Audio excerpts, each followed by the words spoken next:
खुलुमबाय लोगोफोर, गोजोन फुंबिलि बयनिसिमबो। नोंथांमोनखौ डियार ब्रह्म चेनेलाव आरो फिन खेबसेबाव बयखौबो बरायनाय जाबाय।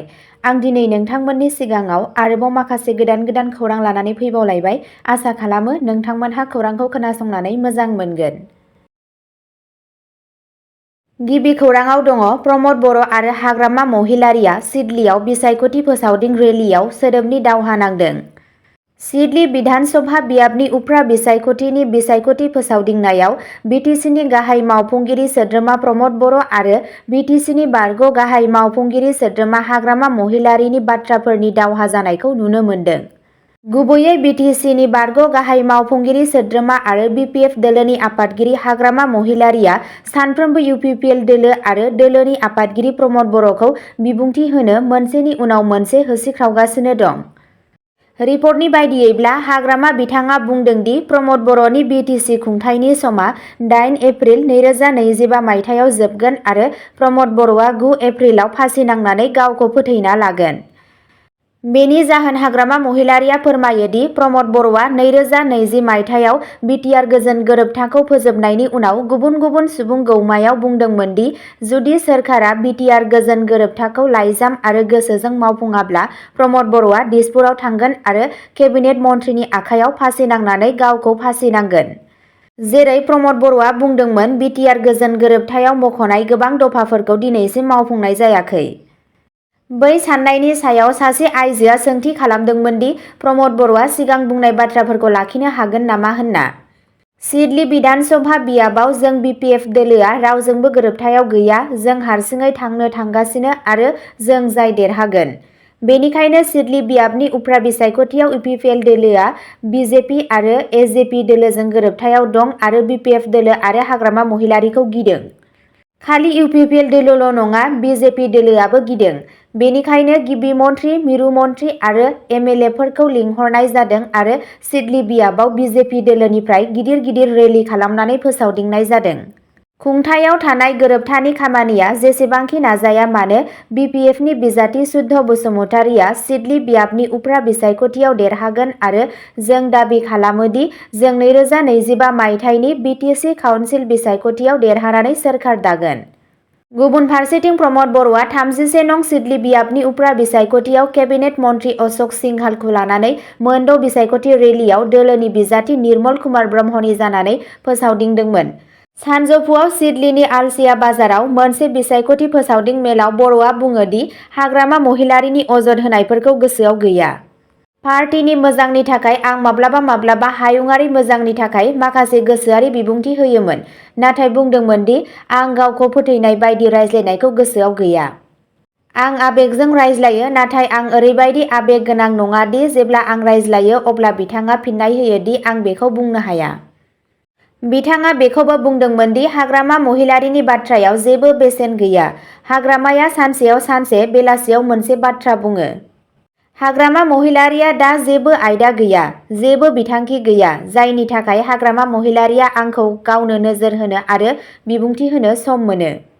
नाथाय आंहा बैफोर बाथ्राफोरखौ बुंनो सम गैया मानोना जों बिटिआरआव थानाय 35 लाख सुबुंफोरनि थाखाय खामानि मावो। हाग्रामा महिलारीखौ गिनाय मोननानै सिडली बियाबाव UPPL दोलोनि बिजाथिनि जानानै फोसावदिंनो गाहायाव थांदों होनना हाग्रामा महिलारीया बुंनायनि सायाव प्रमद बर'आ बुङो दि हाग्रामा महिलारीया गावखौनो राजा मानियो। नाथाय आं सुबुंखान्थियारि हादोरनि नोगोरारि आरो सुबुंफोरनि सिबिनायाव खामानि मावो। सावराय जथुमाव हानि जेंनानि सायाव बिटिआरनि गाहाय प्रमद बर'आ बुङो दि हाग्रामा महिलारीया 17 बोसोराव 15,000 हानि जेंनाखौ सुस्रांदोंमोन। जों 2,23,000 हानि जेंनाखौ 3 बोसोर खावसे बोसोराव सुस्रांदों। अब्ला हाग्रामा महिलारीया बहा नोजोर होगोन? हाग्रामाया सोरखारि न' लुनायाव गावनो रां खरसा खालामनो गोनां जायाखैमोन। नाथाय मिरु सरकारा होनाय रां मोननायनि उनावबो हाग्रामा महिलारीया सोरखारनि न' लुनो हायाखै। हाग्रामा महिलारीया जोंनि सोरखारनि फिसा खुंथायनि समाव जाय मावनाय जादों बेनि 100% बांसिन होनना बुंथियो प्रमद बर'आ। नैथि खौराङाव दङ कच राजबंशी सुबुंफोरा उफ्रा बिसायख'थिनि सिगां खुसि नङा। बिसायख'थि नेवसिनायनि थांखिजों गेदेर पस्टार होनाय नुनो मोन्दों। पस्टाराव जाग' भाई जाग', कच राजबंशी जाग' लिरनाय नुदों। 31 नं सिडली बिधान सभा बियाबनि उफ्रा बिसायख'थि फोसावदिंनाय हाबाफारिया सानसेल' दंसै। बे समावनो लोगो हान्जाया गावनि बिसायख'थि फोसावदिंनायखौ गोख्रोंनिफ्राय गोख्रोंसिन खालामदों। बिजेपि UPPL AGPआ बे सानाव कालीपुखुरी ओनसोलाव गोबां बिसायख'थि मेल खुंदों। कालीपुखुरी हावरिया मण्डल फोथाराव खुंनाय बिसायख'थि मेलाव AGPनि आफादगिरि अतुल बराया नुजाथिदोंमोन। सिडली बिधान सभा बियाबनि सिङाव थानाय क'क्राझार जिल्लानि कालीपुखुरी गामियाव NDA गोरोबथानि बिजाथि निर्मल कुमार ब्रह्मनि जानानै असम गण परिषद दोलोनि बानजायनायाव मेलाव सेरेंगाया नुजाथियो। जायनि जाहोनाव AGP दोलोनि आफादगिरि आरो केबिनेट मन्थ्रि अतुल बराया AGPनि लेङाइ आफादगिरि कर्णमोहन रायनि न'आव गोबां घन्टा थानांदोंमोन। थारैनो सानखांनाय जायोदि कच राजबंशी सुबुंफोरा उफ्रा बिसायख'थिनि सिगां सिगां खुसि नङा। मानोना BJP दैदेननाय NDA जथाय सरकारा कच राजबंशी हारिनि सुबुं अनजिमा थानाय कालीपुखुरी ओनसोलाव कच राजबंशीफोरखौ ट्राइबेल खालामनो बारा राहा लायाखै। बे समावनो थांनाय मोनायाव दुथांफोरा सिडली बिधान सभा बियाबनि कच राजबंशी सुबुं अनजिमा थानाय ओनसोलफोरनि गेजेराव धलमारानि कालीपुखुरीयाव भाजपा, BJP आरो UPPL दोलोफोरखौ बिसायख'थि नेवसिनायनि थांखिजों गेदेर पस्टार होनाय नुनो मोन्दों। पस्टाराव जागो भाई जागो, कच राजबंशी जागो, BJP, AGP, UPPL दोलोखौ नंखाय समायखिरा होग्रा दोलोफोरखौबो मुंख'नाय जादों आरो गासैबो दोलो आरो आफादफोरखौ BJP, AGP आरो UPPL नि गोरोबथानि बिजाथिफोरनो भट होनो नाङा होननानैबो मुंख'नाय जादों। बेनि अनगायैबो पस्टारनि गेजेरजों आदिबासी खालामनायनि मुङाव कच राजबंशीखौ फोथायखेबस' खालामनाय, ट्राइबेल आरो कमुतापुर अट'नमास सोमावसारनायखौ फोजोबस्रांनाय आरो कमुतापुर अट'नमास काउन्सिल दानाय आरो कच राजबंशीनो ललिपप होनाय, कच राजबंशीनि गोसोखौ दुखु होनानै रुपसि बिरखं गाथोननि मुं सोलायनानै मिशन बसुन्धरा 3.0 नि मुङाव थगायनाय जादोंमोन। थामथि खौराङाव दङ बक'नि खोला पुखुरिपुराव गावनि बिफा आरो फंबाय सानैखौबो बुथारनायनि दायाव सासे सुबुंखौ हमदों।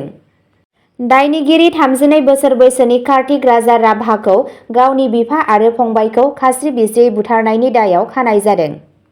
सुलुंनि बायदिब्ला बे जाथाया बै समाव जादोंमोन जेब्ला कार्तिकआ गंसे लावथिजों गावनि 60 बोसोर बैसोनि बिफा मनिराम राभा आरो 30 बोसोर बैसोनि बिनि फंबाय देबजित राभा सानैनिबो खर'आव बुदोंमोन।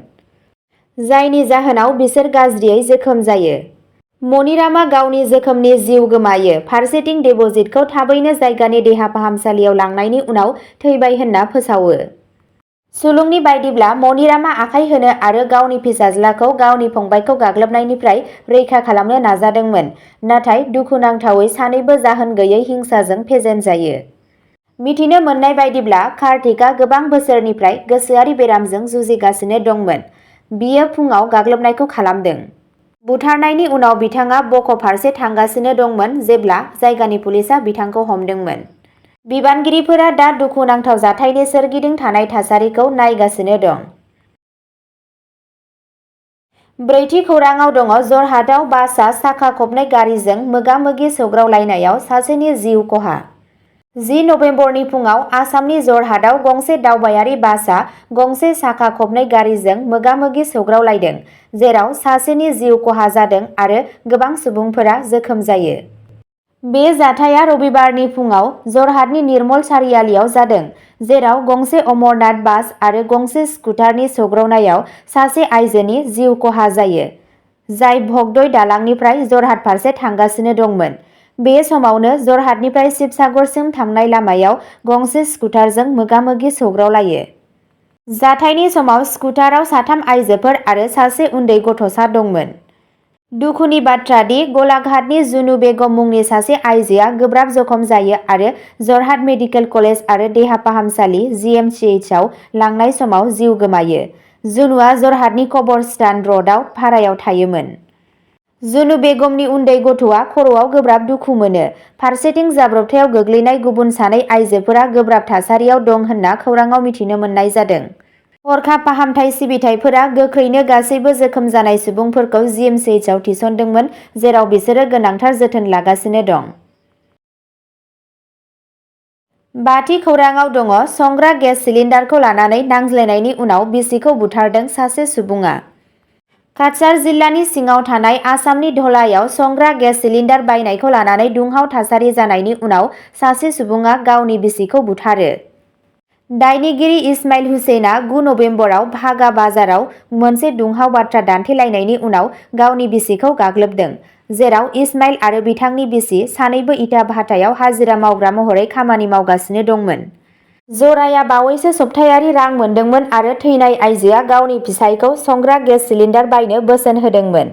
दायनिगिरिया बायनो राजि जायाखैमोन, जाय उनाव दुंहाव बाथ्रा दान्थेलायनायाव बांदों।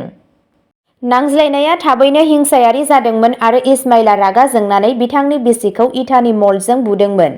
पुलिसआ जाथाय जायगायाव सौहैयो आरो गोथै सह'खौ बोखांनो हायो।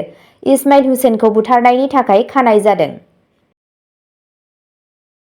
6थि खौराङाव दङ सामागुरियाव बिसायख'थिनि सिगां हिंसायारि जाथाय, कंग्रेस बिजाथि कनभयखौ गाग्लोबदों। आसामनि नगावनि सामागुरि बियाबाव बिसायख'थिनि सिगांनि हिंसानि मोनसे जिंगासिनो गोनां जाथायफोर नुनो मोन्दों। उफ्रा बिसायख'थिनि सिगां राजखान्थियारि बादायलायनाया गोख्रों जानायजों लोगोसे जेंनाया बांदों। रबिबाराव सामागुरिनि उदमारियाव फोसावदिंनो थांनाय समाव कंग्रेसनि बिजाथि तानजिल हुसैनखौ गारिखौ गाग्लोबनाय जादोंमोन होनना सुलुङाव फोरमायदों। बे गाग्लोबनाया अजद होनाय बायदियै बिजेपि मददगिरिफोरजों खालामजादों, जाय गंनै गारिफोरखौ बुफायदोंमोन।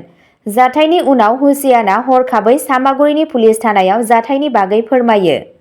गुबुन मोनसे जाथायाव दिनैनि सिगाङाव सामागुरि पुलिस थानानि मोखाङाव कंग्रेस आरो बिजेपि मददगिरिफोरनि सिगाङाव दाङाबाजि जायो। सोमोन्दो थानाय दोलोनि मावथिफोरा कंग्रेस गो बेक आरो बिजेपि गो बेक बायदि स्लगान होयो। बिजेपि दैदेनगिरिफोरा कंग्रेस दैदेनगिरि राकिबुल हुसैन, शिबामणि बरा आरो नुरुल हुदानि नुजाथिनायाव हेंथा सोमावसारदोंमोन। बेराफारसेथिं सामागुरियाव मोगा-मोगि जानाय समाव गाग्लोबनायाव मुजब्बिर आली आहमेद मुंनि सासे उदां बिजाथिया गाज्रियै जोखोम जादों। सुलुंनि बायदिब्ला गाग्लोबजाग्राखौ सुत्रपहियाव बिथांनि थाग्रा खुलिनिफ्राय गंसे काराव नारसिननानै बोनानै लाबोनाय जादोंमोन, बुनाय जादोंमोन आरो उनाव मोनसे फोथाराव गारना दोननाय जादों। 7थि खौराङाव दङ भाइरेल रां राननायनि भिडिअ'नि उनाव बिजेपिआ गाज्रि आखुनि अजदजों मोगा-मोगि जानांदों। धलाइ बियाबनिफ्राय फैबाय थानाय आसाम उफ्रा बिसायख'थिनि सिगां ओनसोलाव मोनसे रेलीनि उनाव बिजेपिआ रां राननायनि अजद होनानै मोनसे भाइरेल भिडिअ' नुजाथिदों।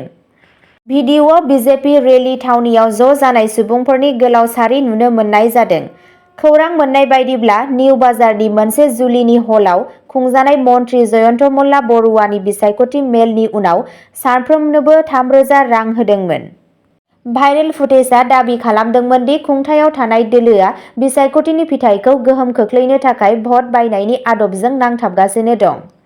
काछार जिल्लानि सासे कंग्रेस दैदेनगिरिया खौरां बिजोंजों रायज्लायनायाव बिजेपिखौ थांनाय 5 बोसोरनिफ्राय धलाइ बियाबखौ नेवसिनायनि दाय होदोंमोन। सुबुंफोरा बिजेपिजों गोसो बायदों आरो कंग्रेसनि बिजाथि ध्रुबज्यति पुरकायस्थआ बे ओनसोलाव मख'जाथाव मदद मोननो हादों, बिथाङा बुंदोंमोन। कंग्रेस दैदेनगिरिया बेखौबो अजद होदों दि बिजेपिनि मन्त्रि जयन्त मल्ला बरुवाया बाङाइ अनजिमानि भटारफोरखौ हुमखि होगासिनो दं आरो बिसोरखौ सांग्रां खालामदों दि जुदि बिसोरो बिजेपिनो भट होआब्ला बिसोरनि फालांगिया खहा जागोन। भिडिअ'आ गोब्राब सिन्था सोमजिहोदों आरो बे बाथ्राखौ बिसायख'थि आय'ग आरो आसामनि रायजो बेंगिरिनिसिम लांनाय जादों। बबेखानि दासिमबो जेबो मावख'आरि राहा लानाय जायाखै। बे जाथाया उफ्रा बिसायख'थिनि सिगां जेंनाखौ गोख्रोंसिन खालामदों, मानोना रां राननाय आरो भट होग्राफोरखौ हेफाजाब खालामनायनि अजदफोरा सोलिगासिनो दं।